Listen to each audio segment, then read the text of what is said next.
Carr has informed that she will be joining the committee a little bit late. Director O'Halloran. Here. Director Peterson. Here. Director Taylor. In attendance. Chair Herndon. Present. We have 4 committee members present, and we also have Directors Leonard and Seamson joining the committee. Thank you. Welcome. The chair will now ask the secretary to lead us in the Pledge of Allegiance and invite any members of the audience who wish to participate to do so. And also, I ask that those who do not wish to participate, please remain silent during the pledge.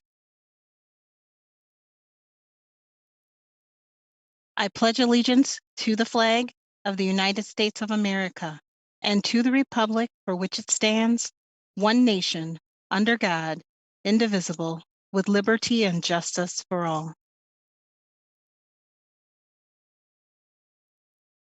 Thank you very much. This meeting is being conducted in person. It's virtually from the Central Services Building. In order to allow as much public access and participation as possible, this meeting is being broadcast via live stream on the MPS website and on the MPS YouTube stream, the links to which may be found on the MPS website on the broadcast page. Before we begin tonight's meeting, we have a short announcement regarding interpretation services for the Spanish-speaking members of our audience.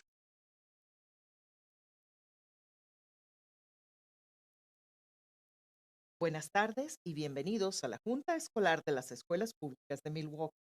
Si desea escuchar esta reunión en español, por favor llame al 312-626-6799.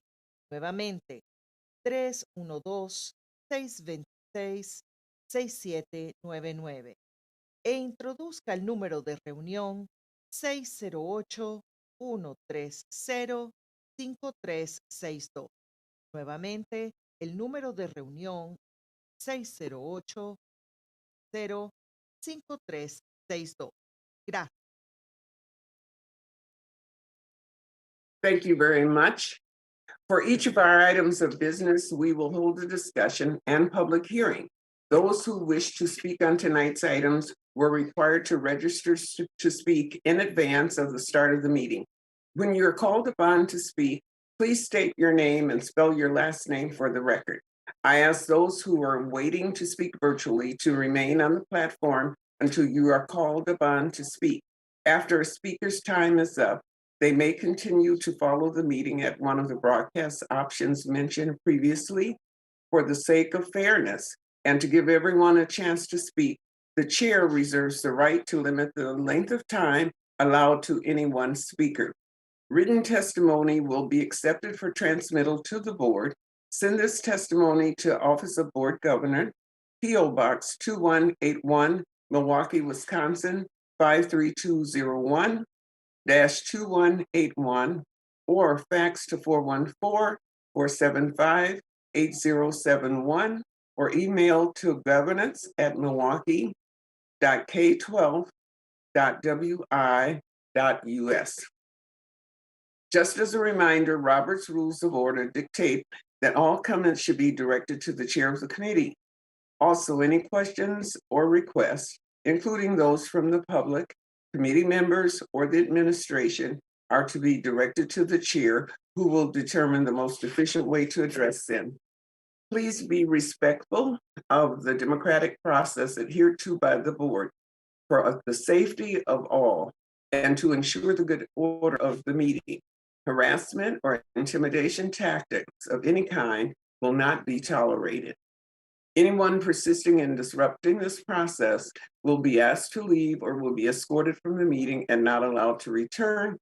Anyone ejected from the meeting may continue to listen to the meeting or access the agenda items online. Also, no one other than members of the board, designated staff, and those who've been invited to present or participate in items of business will be allowed on stage before, during, or after any meetings of the board and its committees. Also, for our listening audience, if you wish to access this evening's agenda items and attachments online, you may do so by visiting the meetings, agendas, and minutes page on the MPS website and choosing online agendas.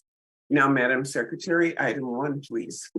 Item number 1 is action on monthly personnel matters, action on the classified personnel transactions, action on the certificated appointments, action on leaves of absence, the report on certificated resignations and classified retirements, and the affirmative action report.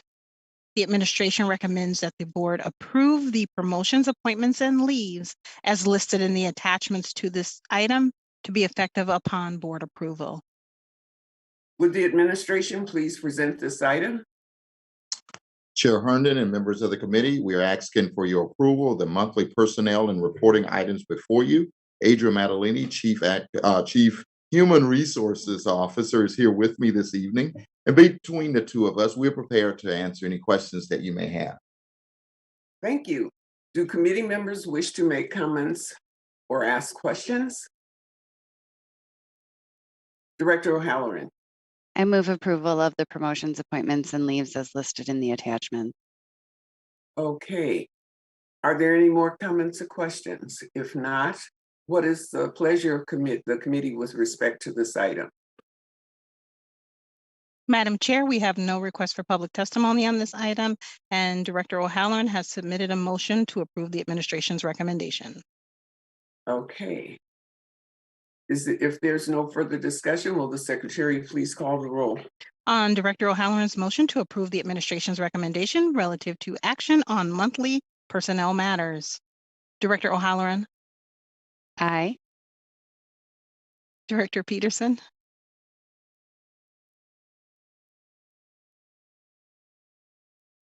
Aye. Director Taylor, Aye. Chair Herndon. Aye. That's 4 ayes. The motion passes. Madam Secretary, next item, please. The next item is item number 2, which is action on recommended administrative appointments, promotions, reassignments, and reclassifications, the salary increases and decreases, and the limited term employment contracts exceeding 60 days. The administration recommends that the board, 1, authorize the individuals to be promoted, reassigned, or reclassified to receive the decreases or increases in salary and be promoted to the classifications indicated in the attachment to this item to be effective as indicated upon board approval. Okay, would the administration please present this item? Chair Herndon and members of the committee, we are asking for your approval of this item as it outlines this month's administrative appointments, promotions, reclassification, salary adjustments, and LTE contracts. Adria Maddalini is here with me this evening, and between the two of us, we're prepared to answer any questions that you may have. Thank you. Okay, do committee members wish to make comments or ask questions?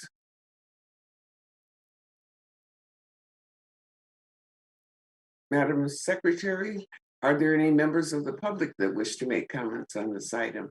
Madam Chair, you have no request for public testimony on this item, and you have Director Peterson in the queue.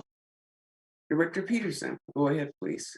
I move that we approve the recommendations of the superintendent administration. Okay, with that, Madam Secretary, would you call the roll, please? On Director Peterson's motion to approve the administration's recommendation relative to the recommended administrative appointments, promotions, reassignments, and reclassifications, salary increases and decreases, and the limited term employment contracts exceeding 60 days. On the motion as read, Director O'Halloran, Aye. Director Peterson, Aye. Director Taylor, Aye. Chair Herndon. Aye. That's 4 ayes. The motion passes. Okay, Madam Secretary, next item, please. The next item is item number 3, which is a report with possible action on Resolution 2223R-9 by Directors Simpson and Peterson on collaborative shared leadership. This is an informational item, and although it has been noticed for possible action, no action is required. Okay, would administration please present this item? Chair Herndon and members of the committee, this evening we bring to you an update on Resolution 2223R-009 on collaborative and shared leadership. I have here with me Adria Maddalini, who's going to walk us through the presentation, and after which we'll be more than happy to answer any questions that you may have. Adria. Thank you. Chair Herndon and members of the committee, Adria Maddalini, Chief Human Resources Officer. We're going to start the presentation by highlighting the 5 priorities for success. This presentation hits on 3 of the 5 priorities, specifically improve district and school culture, develop our staff, and strengthen communication and collaboration. To provide some background, Resolution 2223R-009 on collaborative leadership was adopted by the board on November 19th, 2022. The resolution identifies specific practices and standards for collaborative leadership. It also requires professional development on this leadership model for school-based and district-level leaders. As part of the resolution, the administration was required to report back on the progress of implementation by February, and that's what we're happy to do tonight. On this slide, we have the practices and standards for shared or collaborative leadership that have been adopted. They are 1, intentional creation of a positive culture and climate. 2, creation of an environment that has tolerance for risk and failure. 3, acknowledgement of the strengths of the staff and reliance on them to help solve problems and to lead initiatives. 4, ensure that there are systems in place for ongoing and timely communication and encouragement of intentional collaboration between staff members. And 5, building a community in which people pull together to identify problems, seek out diversity of opinions to create solutions, to make decisions collectively, and to share accountability with the understanding that this is the responsibility of people at every level of the organization. It is important to note on that last bullet, number 5, the administration, we added to the standard the phrase seek out a diversity of opinions. We did so because we feel it's important that we emphasize the requirement that you look to get a variety of opinions and look at a variety of solutions when it comes to finding solutions. So we felt it was important that we add that to that standard, and just wanted to make you aware of that. Next, we're going to go to the professional development plan that we have outlined so far. In March and April, our plan is to introduce and provide professional development to central office and district leaders when it comes to this initiative. Specifically, we're going to offer some in-person and virtual options where we will have a kickoff, so to speak, showing individuals, letting them learn about the initiative and learn about this leadership model, which many may not be familiar with in the central office. We're also going to be working during this time with central office leaders directly outside of the overall PD, with ensuring that they have information regarding this leadership style and have them have that background of what it means and how they can implement it in their practices, and have that baseline information as we move forward and implement this resolution throughout the year. Next, in May and June, we will introduce the initiative and provide PD to school leaders. We're very excited about this. In particular, in June, we're looking at the PLI of really doing a kickoff on this initiative and bringing in a keynote speaker to kind of address and set the tone at PLI for that week, and how important that shared leadership model is, and how it's going to be a focus for this upcoming year. Also looking at putting in some workshops during PLI, so school-based leaders can get some more information and background on the shared leadership model. And ongoing, throughout next school year, we will review the shared leadership model and have some PD embedded in monthly PLI sessions. We haven't identified the specific months, but we will continue, make sure we have touch points and try and embed maybe some workshops throughout the year so we don't lose any steam from the June PLI. On this next slide, we want to share some other areas and ways we are looking to incorporate shared leadership in the district. One, we want to put an emphasis on collaborative leadership in our emerging leaders and aspiring leaders programs.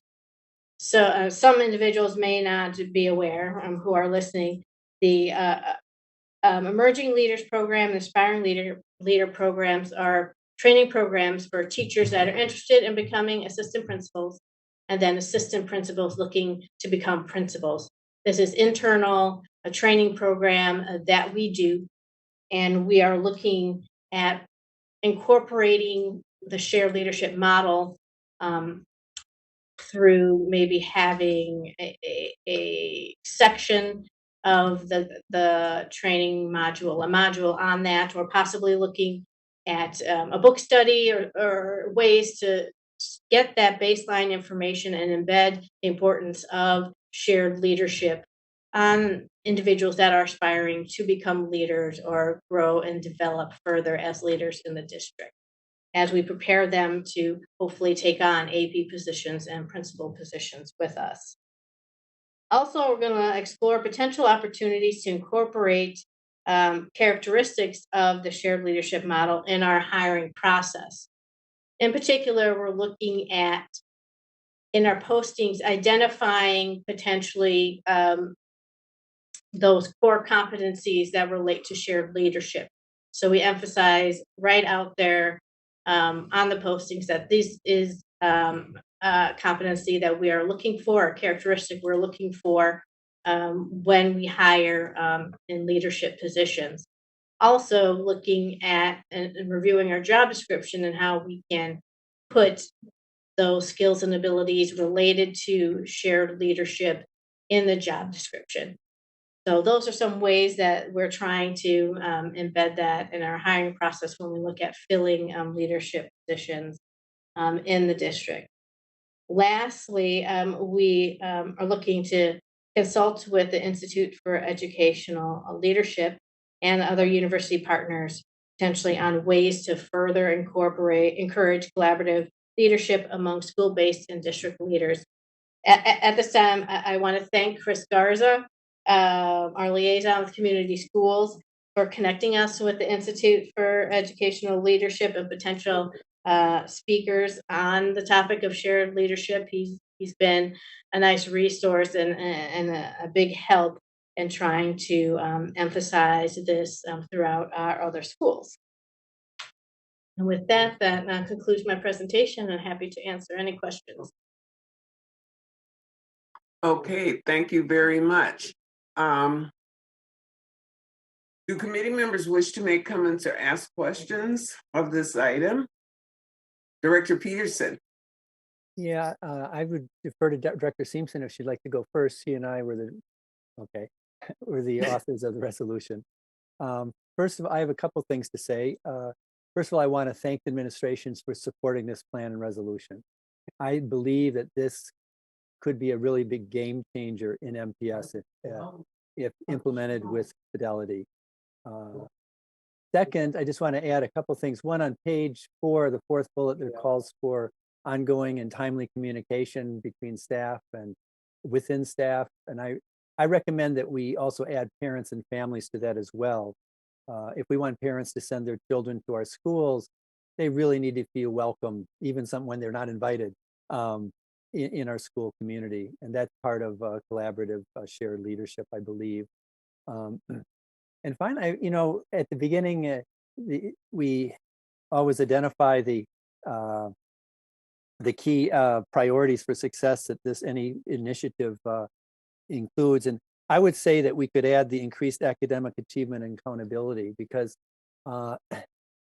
quite frankly, the one thing that the administration didn't mention that's in the resolution, but I have no problems with this because I know the board will bring this up, is that these practices and standards have to become part of our 5-year strategic plan that we're developing, because this has to be embedded in really strongly. And I want to just say that I'm confident that the strategic plan will set goals, it will identify practices and priorities. What's going to be essential is not only the establishment of measurable goals, but descriptions of the how we're going to meet them and move forward. And I'm convinced that one of the most important ways for us to meet our hows will be the expansion and deepening of shared and collaborative leadership practices in our departments and all our schools. Educators need to feel they belong to a school community, a community of learners that has a common vision, where people want to come to work every day, despite the inherent challenges of being educators. Our students will thrive and reach their collective goals only if our schools and our administration departments become beloved communities where everyone is cared for, staff, students, and families, where parents are welcomed and honored, where people are not fearful of their leaders, but that there's always a high level of trust, and leaders realize their best and most important knowledgeable partners are the people who they supervise and work with. I'm really excited about this, and I really hope that we'll stay true to the recommendations that this resolution contains. So thank you for putting up with my monologue. Thank you, Director Simpson.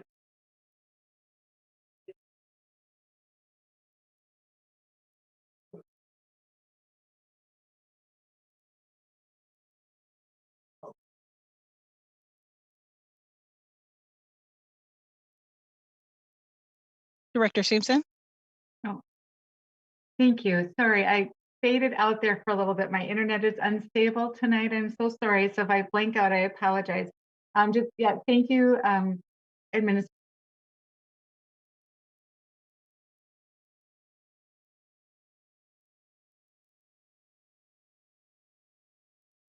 for the work that's being done in this. Thank you.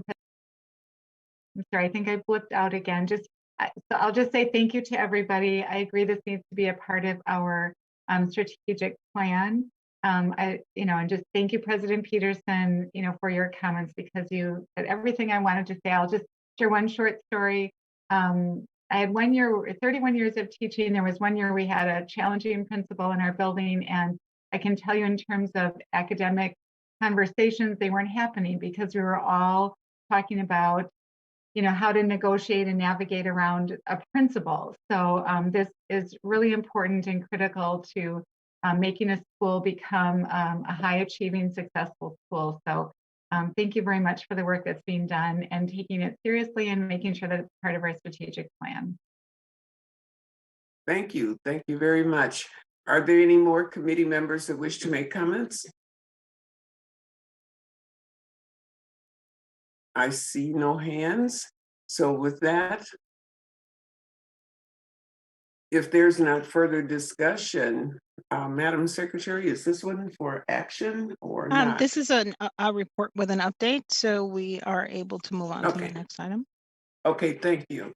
All right, well, let's go to the next item, please, Madam Secretary. The next item is item number 4, action on a request to incorporate a remote work provision in the employee handbook. The recommendation is that the board approve the attached remote work provision to be included in the MPS employee handbook. Thank you. Would administration like to present this item? Chair Herndon and members of the committee, this evening, we're asking the board to approve and incorporate a remote work provision in the employee handbook. I have with me Adria Maddalini, who will walk us through the presentation, and after which we'll be more than happy to entertain any questions that you have. Adria. Thank you, Chair Herndon, members of the committee, Adria Maddalini, Chief Human Resources Officer. As always, we start our presentation by highlighting the 5 priorities for success. Tonight, this presentation regarding remote work will specifically touch upon improving district and school culture and developing our staff. During the COVID-19 pandemic, the landscape of the workplace was fundamentally altered like all other areas of our lives.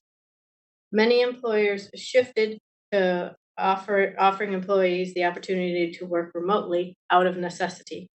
However, employers have discovered through this experience that employees truly appreciate the ability to work remotely and are looking for remote work to be a permanent benefit of their employment. To remain competitive in the job market, the district must consider offering remote work opportunities to employees in suitable positions.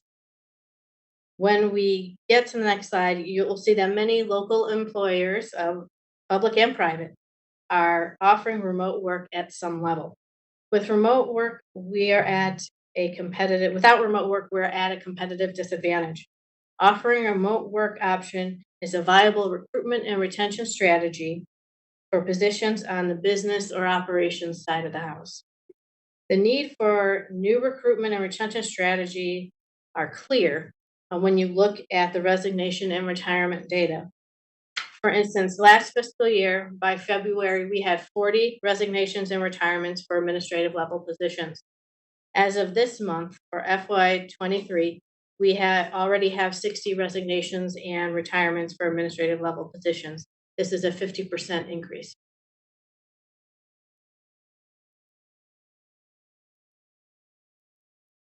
As we began the process for exploring the possibilities for remote work in this district, we had the opportunity to look at multiple school districts, cities, and counties, as well as colleges and other employers. Here you can see a chart of notable employers that offer remote work. In the category of local employers, we have Milwaukee Area Technical College, we have the City of Milwaukee, Milwaukee County, State of Wisconsin, and UW Milwaukee. For the category of large school districts, we have just highlighted a few here. We have Dallas Independent School District, Hawaii Board of Education, Portland Public Schools, San Diego Public Schools, and Tacoma Public Schools. And in the category of other employers of note, we have Green Bay Public Schools, City of Madison, Northwestern Mutual, Racine Unified School District, and UW Madison.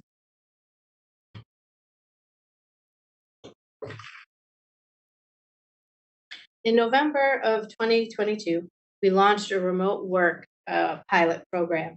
The pilot focused on offering remote work to employees in the areas of finance, human resources, and technology. In the pilot, eligible employees were permitted to work remotely for up to 3 days per week. They would develop a set schedule with their supervisor for working remotely. Remote work is suitable for some positions, but not others.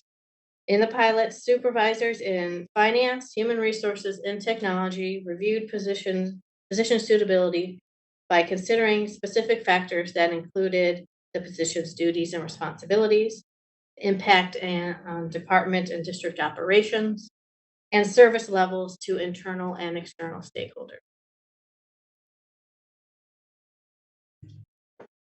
And this slide will summarize the request process that we implemented. Once positions were deemed eligible to participate in the pilot, the request process began. Specifically, the supervisor informed eligible employees of the ability to participate in the pilot.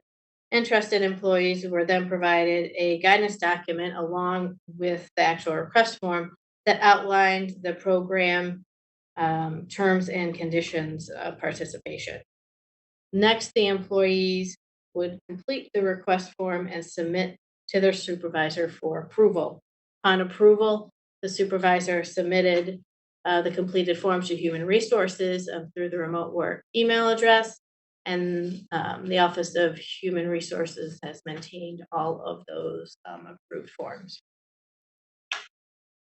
Next, I'm going to share some data related to the pilot. Here you can see a chart that breaks down the participation in the pilot by area. As you can see, 50.5% of the participants are in finance, 33% are in technology, and 16.5% of the participants are in HR. In total, there are 103 employees participating in the pilot. To put that into context, at the start of the pilot, there are roughly 233 employees in these three areas of human resources, finance, and technology. On this slide, we have a breakdown on the number of days per week participants worked remotely. As you can see, the majority of the participants opted to work 3 days per week remotely. 29.3% worked 2 days per week remotely, and 3% worked 1 day a week remotely. Interestingly, we found in finance and HR, some participants rotated from working remotely 2 days a week to 3 days a week, based on payroll weeks and the necessity to be on site for entering payroll and entering absences. So that was a great option where they could say, this payroll weeks, I'll do 2 days because of the extra need to be on site, and then 3 days on non-payroll weeks. We have learned that a successful remote work program has the following characteristics embedded: frequent and consistent communication between supervisor and remote employee, set expectations and accountability measures. Supervisor and remote employee need to be on the same page with regard to expectations and understanding that the employee will be held accountable for their work when working remotely. Ongoing feedback is important to ensure the remote work employee is meeting the set expectation. Team engagement. It is important that while working remotely, employees feel part of the team and are not left out or treated differently because they work remotely some days. As always, we need to work hard to ensure that we are fostering an inclusive environment amongst all staff. Lastly, accessibility. Being accessible, whether the remote employee or the supervisor, is critical to ensuring a comfort level regarding remote work. Everyone understands the expectations. They know they're available. There's a comfort and understanding work is being done and they're available to be reached when needed. This slide, I'm going to talk about our recommendations. Based on the pilot, we are recommending that we can continue with offering remote work up to 3 days per week for suitable positions in the areas of finance, human resources, and technology.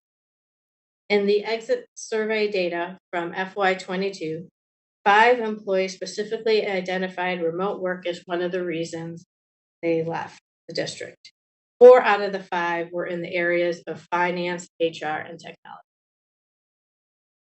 We are also recommending that we strengthen the remote work guidance we provided in the pilot to more clearly address the best practices we identified in the last slide.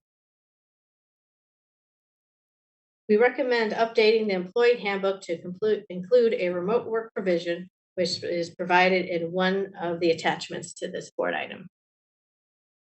Lastly, we are recommending that we explore the possibility of expansion of remote work opportunities into other departments, and then report back on what that exploration has provided. If the board approves the remote work provision of the handbook, we will launch a webpage specifically for remote work, and will have forms and guidance available on it for employees to view. That concludes my presentation. I'm happy to answer any questions. Thank you very much. Are there questions or comments in relation to this item from the committee? Director O'Halloran. Thank you, Chair Herndon. I have some questions. I had sent them ahead of time. So administration, so I wouldn't catch you off guard with any of them. We did get a number of concerns and questions sent to us. And so I thought there was one that had 4 questions that I felt like summarized a lot of the concerns that were raised. And so I'm just hoping I can ask them now, even though administration did provide a response to me in a timely manner, and I so appreciate that. But I think that it would be beneficial for the public to hear the response as well. So what the first concern is that they urged the committee to expand the program to include other areas and employees who would be able to work on a remote or hybrid schedule within their existing position descriptions. And I know administration did include a possibility. Can you provide a response to perhaps like a business analyst that might not fall into one of those three buckets, or the three areas, still centrally located and able to do their job from a different location? Can you respond to that question, I guess, or that concern? Thank you very much, administration. Chair Herndon, Director O'Halloran, members of the committee, Adrian Madeline, Chief Human Resources Officer. As you correctly noted, we are looking at exploring the possibility of expanding remote work to other areas within the central services designation. Since there might be discrete positions in these other departments that are suitable for remote work, that there needs to be a targeted evaluation of these positions, as some of them may have direct support to schools. So we feel there needs to be another level of review, because some of these other areas tend to have more direct work with schools potentially. So we want to ensure and make sure that we are not reducing the level of service and support we provide to schools. So, but we are definitely looking at and planning on taking a look at these discrete positions in the other areas and working with supervisors and leaders in those areas to try and identify those areas and do a targeted evaluation of their duties and responsibilities. Follow up? Yes, I was taking notes. Sorry. Okay, no, that's okay. I didn't want to Go jump ahead. ahead. Yeah. Thank you for that, administration. I think probably most people on the committee, or at least I can just speak for myself, understand that there are certain positions that have to be done in person. I've shared that my first job out of college, I was a secretary and I had to be there to answer the phones. I had to arrange backup when so I understand there are certain positions that you have to do in person, not asking us to open it up without consideration of whether the job description would fit with this type of work. So the next question that we received was to ask that the administration create and publish guidelines that should be used by supervisors when considering remote or hybrid work for staff, which I believe the presentation covered, but if you could please respond to that. Administration. Sure. Chair Herndon, Director O'Halloran, members of the committee, Adrian Madeline, Chief Human Resources Officer. As part of the remote work pilot, supervisors were required to complete a questionnaire that identified positions that were suitable and eligible for remote work. And in that questionnaire, there were some factors that were listed for them to consider, specifically related to duties and responsibilities and the service levels to external and internal stakeholders and such. As indicated in the presentation, we are committed to that and strengthening that information, and the questionnaire, along with other documentation regarding remote work, will be published on this website that we are developing and plan to launch once this is approved. So there's a common understanding when it comes to supervisors and employees of what's going to be looked at and what positions are suitable and which ones are not. We have factors. We cannot get too detailed, as each position is very specific, right? So there really does have to be an analysis done on an individual position basis to really see is it suitable for remote work or not. Any more follow-up? I just have two more. I'm sorry that I'm taking up so much time. The next question was the person asked us to allow staff to request consideration to be allowed to work remotely to and they named a number. So whether it be direct supervisor or department head or HR or director of remote work, I'm getting from that question that they are asking us to be able to request this of many people, and would administration be able to respond to that, please? Administration. Thank you, Chair Herndon, Director O'Halloran, members of the committee, Adrian Madeline, Chief Human Resources Officer. The administration believes that it's important that there is a clear and consistent request and approval process. We're concerned having multiple pathways for approval can create confusion and increase the likelihood of miscommunication. Additionally, since the supervisor or manager is responsible for their area's work and ensuring that their area or department is maintaining a certain level of service, it is important that they are a part of the approval process. We don't recommend a situation where they could go to employee rights or go to the director of remote work, go to someone else in HR to get the approval without having that discussion and working through their direct supervisor who will be having to manage them and manage the work. Go ahead, please. One more. I'm waiting for permission. One more. They asked us to require administration to implement an appeal process to prevent arbitrary, discriminatory, or retaliatory decisions from being final. That was in the attachment where it said all decisions are final. Is the administration open to considering an appeal process or some other way to ensure that it's not just being withheld for arbitrary reasons? Administration. Thank you, Chair Herndon, Director O'Halloran, members of the committee, Adrian Madeline, Chief Human Resources Officer. I want to point out that it's not uncommon for employers with remote work policies to have language indicating that there is no appeal or grievance process related to remote work eligibility determinations. It is important to also note that here at MPS, if an employee believes that they are discriminated against or harassed, there's always the opportunity to file a complaint with Employee Rights Administration Department and Human Resources. So if for some reason they believe that their remote work denial is discriminatory, something along those lines, they always have that avenue to go to have their concern addressed. Outside of that, the administration understand the concerns that this individual has raised and staff may have regarding the remote work approval process.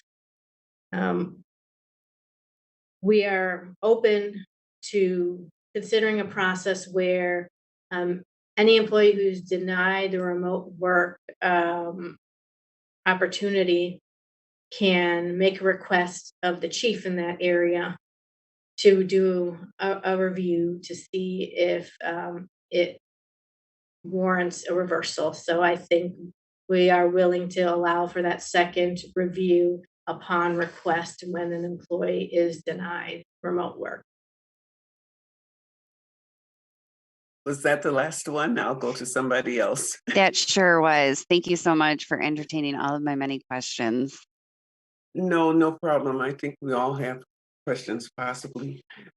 Anyone else?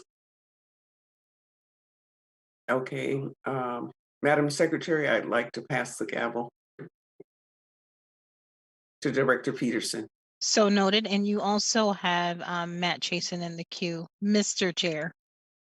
Okay, we'll first go with Director Herndon, and then Mr. Chasen. Director Herndon. Okay, thank you very much. I too had a list of questions, and I think this is far too important for us to rush through it. One of the last things that said, as I was trying to take notes and manage the meeting as well, was this thing about the appeal process. I don't want employees to feel that they have no recourse, and I think that's what we're getting at here. I think that to try to avoid as much of that as possible, we need to really look through every step of the process that's presented thus far One that jumps out to me is having the supervisor provide whomever's in charge of instituting this, if it's HR, having the supervisors provide a list of positions that are acceptable to be on a 3-day work week or doing remote work, and then work from that angle rather than having each and every employee have to go through the supervisor to even find out if they're eligible. As a new employee coming through the door, they should be aware that the position that they've applied for is eligible for remote work. I think that only makes sense. I don't think we should make it so cumbersome that there can be a possibility from both sides that creates major problems for the district. If we could avoid that at all possible, I think that's what we should be doing. Therefore, there should be more than, in my opinion, I think that it should be dealt with in a holistic manner for the building as a whole, rather than specifically finance, human resources, and technology. That's just my opinion. Administration, I'm sorry, is that okay? No, Okay. that's it, unless I come up with a couple more. Okay, administration, would you care to respond? Chair Peterson, members of the committee, Adrian Maddaleni, Chief Human Resources Officer. In the pilot, we did establish a process where the supervisors did conduct an analysis looking at their staff and identified the positions that they felt would be eligible, and submitted that to Human Resources. They identified the specific positions, and they identified the number of people in each of those positions that they had. So that process, it kind of gets to what you're talking about, Director Herndon, and we could extrapolate from that a list of those positions, and we can have it published, or we have it available. We'll identify these are the positions that have already been deemed to be eligible for remote work, if an employee is ever wondering. That doesn't mean we create new positions. At times, positions change responsibilities, so we'll always have the opportunity to revise. We can add positions as they are created, and as we look at expanding the pilot to other areas potentially. But yeah, we're happy to do that to provide a clear understanding of what positions would be eligible. Dr. Herndon, follow? Yes, what about the fact that it's only offered to 3 departments? Why is that? Administration. Chair Peterson and members of the committee, Adrian Maddaleni, Chief Human Resources Officer. The 3 areas those are the most, I think, suitable positions, the areas in the area of human resources, finance, and technology that seem to be suitable when it comes to remote work.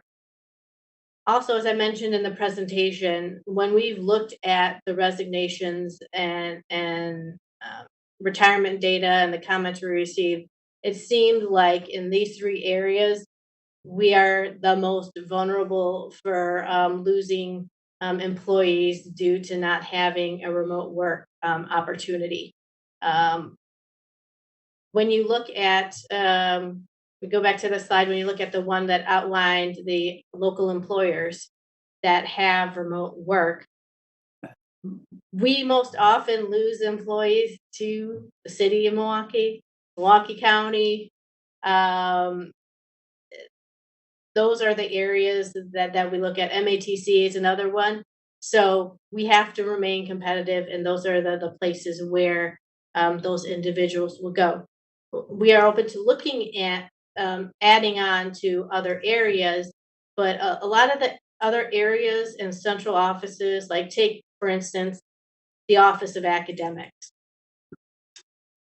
A lot of positions in there provide direct support to our schools, and so we want to ensure when we look at these positions, we're very cognizant on a one-on-one basis, if there is one that we want to look at, to make sure we are not reducing the level of support to our schools. We don't want to impact the services that our schools receive. So I think there's an extra level of review that we want to take place when we start looking at maybe some discrete positions that are in little pockets, whether it be in academics or in communications or wherever it may be. So that's what we are looking to do, and we'll be happy to report back to the board on that review and analysis of those positions. Director Herndon, any other follow-up? Yes, for me, I think that those positions should be identified. The reason is that happy employees, happy life, if you will, or shall I say happy employees, happy administration. But I just don't think that if, we should go out of our way not providing more detail. It doesn't hurt anything for us to do that. So if we could publish in the next report more detail for these other departments, that's not a good look. And I think there should be no reason why we can't. I understand the fact that there are departments such as academics that have the direct school responsibilities. That makes total sense to me. And I would say everybody. But if there are, even if it's only one position, I think it should be published as an opportunity for someone. With that, that's it for me. Okay, any administration any other comment? Chair Peterson, members of the committee, we are more than happy to report that information back to the board, as well as one of the things that we're trying to do is to make sure that we can go and find those positions and make sure that we have them in place, and making sure that everyone knows.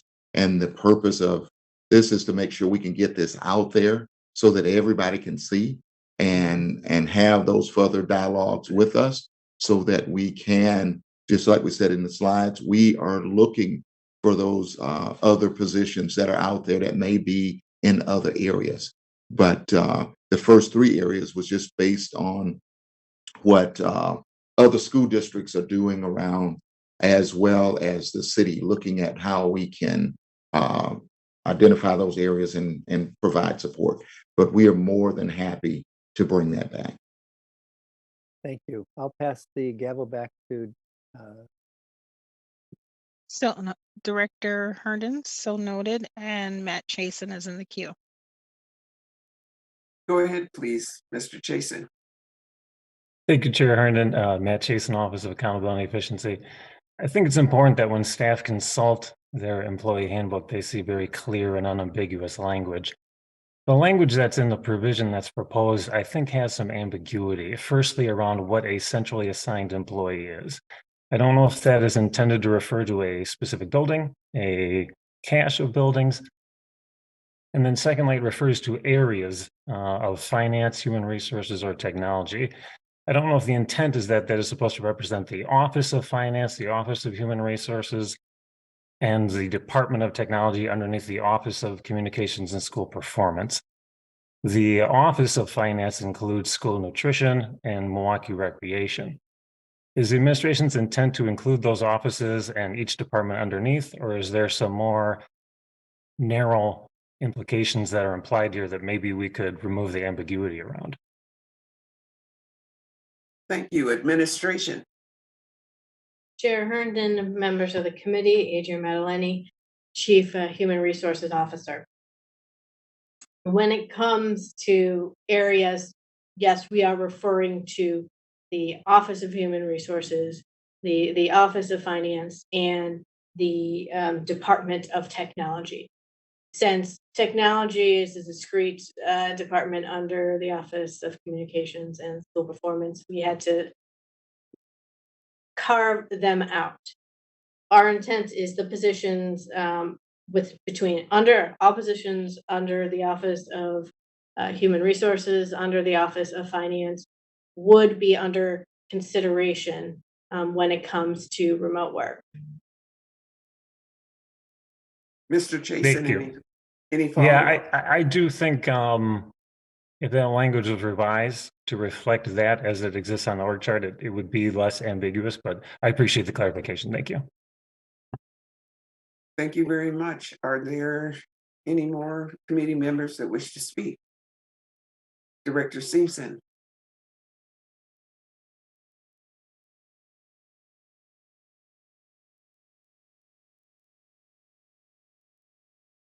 Her connection may kick in. Thank you for allowing me to ask a question. So when we post, position. I'm sorry. I'm really sorry. And If you turn off your video, maybe you'll have better luck. I'll try one more time. I'm sorry. Never mind. I'll email my question. I'm sorry. You're coming through Actually, good now. Just keep talking. Okay. Director Simpson, also, if you turn your camera off and just see if it helps with the Okay. audio. Yeah, I'm so sorry. Yeah, just in position openings, are we going to, that when we post job openings, are we going to include that there is a remote work option for a position? Administration. Chair Herndon, members of the committee, Adrian Madeline, Chief Human Resources Officer, absolutely. We want to make sure for those positions that we have identified as being eligible for remote work, we want to indicate in the posting that there are remote work options. It is not uncommon in HR when we make an offer to an employee for a position, they ask the question, well, what's your remote work policy? How often can I work remotely? What's your policy on that? So I think having that provision in there indicating that remote work eligible or opportunities available will help us attract more candidates. Thank you. Okay, are there any more comments or questions? Madam Secretary, do we have comments or questions from the listening audience? Madam Chair, you did receive a memo with concerns from the public relative to this item, but we do not have any individuals registered to speak on this item tonight. Okay. At this point, will the secretary please call the roll? I do see Director Peterson's hand up. Is that? I wasn't sure if a motion had been made. If there has been, I'll be quiet. We didn't make one. There is not a motion. Okay, in that case, I move approval of the policy that the administration has recommended. Okay, Madam Secretary, please call the roll. You do have Director O'Halloran in the queue. Director O'Halloran. Thank you. I would actually like to forward this to the full board without approval, just to give administration time. I was going to request that we could just update the specific attachment that would be incorporated into the employee handbook that would include language around the process for appeal to the chief. And that could also be an opportunity to clean up the language, reduce the ambiguity that Mr. Chasen had pointed out. I was going to actually advocate for just removing those three and saying it was upon review of job descriptions, just because if we're going to be embarking on a possible expansion of this beyond those three departments, I think painting ourselves into a corner might be kind of problematic. So I was hoping we could, I'm not opposed to the item in general. I would just like to see some tweaks and maybe give us a chance to do this at the full board. Thank you. We have a substitute motion to vote on at this time. Director Peterson. I'd be happy to withdraw my motion. Because there was no second, there wasn't need for a second, but I'll withdraw it, and I don't have any problems. I'm sorry, Director Peterson, it's a little bit hard for me to hear you. I would like to withdraw my motion. Okay, with that, Madam Secretary, Will you please call the roll for the substitute motion? On Director O'Halloran's motion to forward this item to the board without recommendation from the committee. Director O'Halloran, Aye. Director Peterson, Aye. Director Taylor, Aye. Chair Herndon. Aye. That's 4 ayes, the motion passes. Madam Secretary, next item, please. The next item is item number 5, which is action on monthly finance matters. Authorization to make purchases, the report on change orders in excess of $25,000, the acceptance of the report on revenues and expenses, the monthly expenditure control report, the report on contracts under $50,000 and their cumulative totals, the report on the monthly grant awards, and the acceptance of donations. The recommendation is that the board, 1, authorize the purchases, and 2, accept the donations as listed in the attachments to this item with appropriate acknowledgements to be made on behalf of the board. Okay, would administration please present this item? Chair Herndon and members of the committee, this evening, we're asking your approval on the monthly finance matters before you. Janina Dumchek is here with me, and between the two of us, we can answer any questions that you may have. Thank you. Thank you. Do committee members wish to make comments or ask questions? Director O'Halloran. Thank you. On attachment 6, which is the monthly grant awards, I just wanted to see if we could get some details or possibly like a program implementation update at some point or whatever about the U.S. Department of Education Resilience in School Environments proposal that the award would be $2.86 million. I would just like to hear more about it because we hear frequently about the mental health challenges that young people are facing. And so it seems like a significant amount of money, and I'm hoping that it'll have a significant impact on the challenges our young people are facing. Administration. Chair Herndon, Director O'Halloran, and members of the committee, Martha Kreitzman, Chief Financial Officer. We would be happy to provide more details about this grant and its impact on the schools. Any follow-up? No, Okay. thank you. Okay. Madam Secretary, are there members of the public that wish to make comments or ask questions? We have no request to speak on this item. Okay. With that, Madam Secretary, do we have motion? We do not have a motion on this item. Okay, could we have a motion on this item, please? I'll Director move Peters. approval. Oh. Okay, Director Taylor. With that, Madam Secretary, please call the roll. On Director Taylor's motion to move approval of the monthly finance matters as outlined in the attachments to this item, Director O'Halloran, Aye. Director Peterson, Aye. Director Taylor, Aye. and Chair Herndon. Aye. That's 4 ayes, the motion passes. Madam Secretary, next item, please. The next item is item number 6, which is action on the award of professional services contracts. The recommendation is that the board authorize the professional services contract as set forth in the attachments to this item. Would administration please present this item? Chair Herndon and members of the committee, this evening, we're asking for your approval of the professional services contracts before you. We're prepared to answer any questions that you may have at this time. Thank you. Do committee members wish to make comments or ask questions? I see no hand. Madam Secretary, are there members of the public that wish to make comments? Madam Chair, we have no request for public testimony on this item. Okay. What is the pleasure of the committee with respect to this item? Director Peterson. Move approval of the administration request. Okay, if there's not further discussion, Madam Secretary, please call the roll. On Director Peterson's motion to approve the administration's recommendation relative to the award of professional services contracts. Director O'Halloran. Aye. Director Peterson. Aye. Director Taylor. Aye. And Chair Herndon. Aye. That's 4 ayes. The motion passes. Okay, Madam Secretary, next item, please. The next item is item number 7, which is action on the award of professional services contracts for the Office of Board Governance.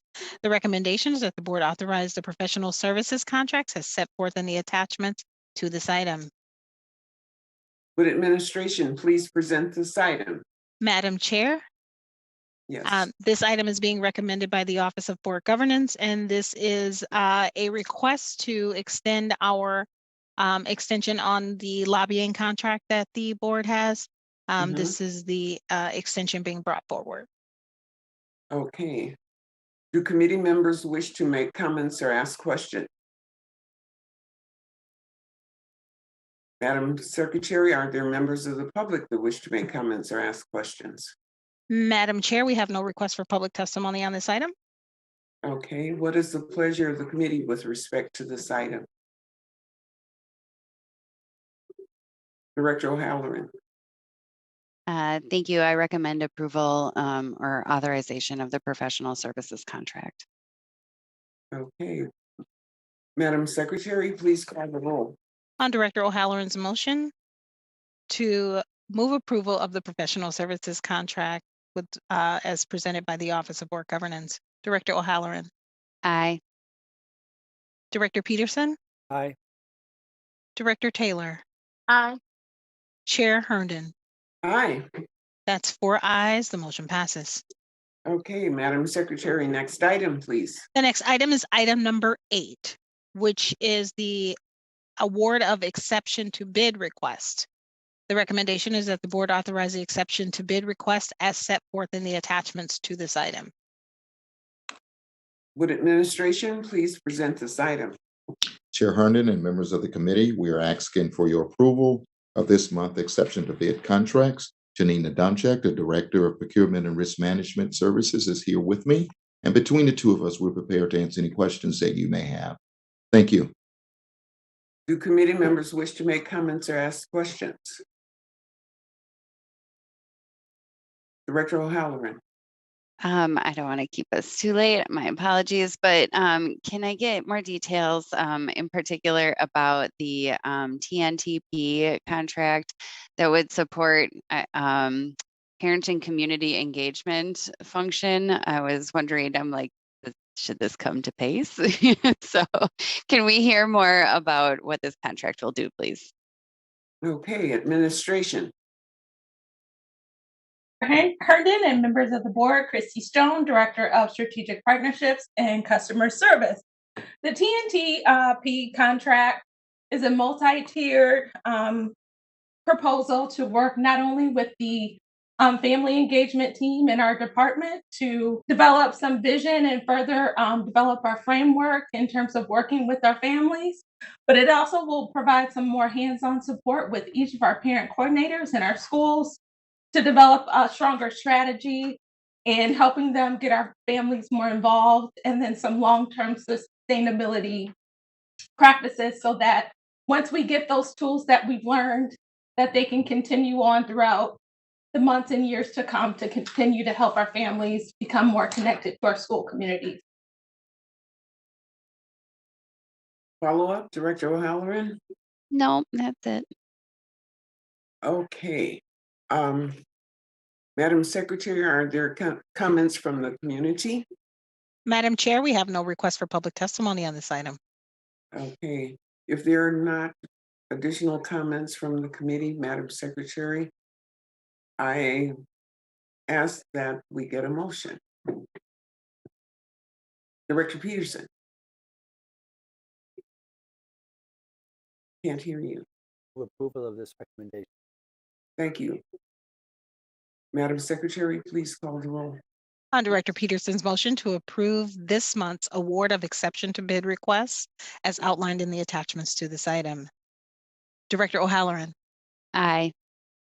Director Peterson. Aye. Director Taylor. Aye. Chair Herndon. Aye. That's 4 ayes, the motion passes. Madam Secretary, next item, please. The next item is item number 9, which is action on a request to extend a contract with Baker Tilly US LLP for the fiscal audit and student membership audit services as performed with the Office of Board Governance. And this is our external audit that's required annually. The recommendation is that the board authorize the professional services contracts as set forth in the attachment to this item. Would administration please present this item? Madam Chair, this is an annual audit request as submitted by the Office of Board Governance, and this is an extension of a current contract that we would have. There would be an option for one additional year within the current contract before going to the RFP process. Okay. Do committee members wish to make comments or ask questions? I see no hands. Madam Chair. Okay, go ahead, Director Taylor. Thank you. Since this is for board governance, is there anything that popped out or changed drastically that we should be aware of within this audit? Or is this just an extension for the contract and no other work was done? Madam Chair, members of the Yes. committee, that is correct. This is extension for the contract to begin the work for next year. We wanted to be sure that we had the contract in place for continuity of services. However, the board will be getting a report on the single audit at the end of the fiscal year. Okay, any follow-up? Thank you. I just wanted to make sure that we put that on the record. Okay, And I'll move approval. okay, thank you. Madam Secretary, are there members of the public that wish to make comments on this item? Madam Chair, there's no request for public testimony on this item. We have a motion, so Madam Secretary, please call the roll. On Director Taylor's motion to approve the request to extend a contract with Baker Tilly for the fiscal audit and student membership through audit services, Office of Board Governance. On the motion as read into the record, Director O'Halloran, Aye. Director Peterson, Aye. Director Taylor, Aye. and Chair Herndon. Aye. That's 4 ayes, the motion passes. Madam Secretary, next item, please. The next item is item number 10, which is action on the monthly facilities matters, the FMS award of professional services contracts, the contract modification, and the report of emergency contracts. The recommendation is that the board, 1, approve the attached professional services contracts and the attached contract amendment as presented in the attachment, and 2, accept the report of the emergency contract as the contract has been extended. Okay, would administration please present this item? Chair Herndon and members of the committee, we are asking for your approval of this month's Facilities Matters items related to awards, professional services contracts, and contract modifications, and report of emergency contracts. I have Sean Kane here with me, and between the two of us, we're prepared to answer any questions that you may have in regards to this item. Thank you. Do committee members wish to make comments or ask questions? Director Taylor. I don't have any questions, Madam Chair. Okay, thank you. Madam Secretary, are there any members of the public that wish to make comments? Madam Chair, we have no request for public testimony on this item. Okay, what is the pleasure of the committee with respect to this item? Director O'Halloran. Thank you. I move approval of administration's recommendation with the professional services contract and accept the report of the emergency contract. Okay, will the secretary please call the roll? On Director O'Halloran's motion to approve the administration's recommendation relative to the monthly facilities matters. On the motion as read, Director O'Halloran, Aye. Director Peterson,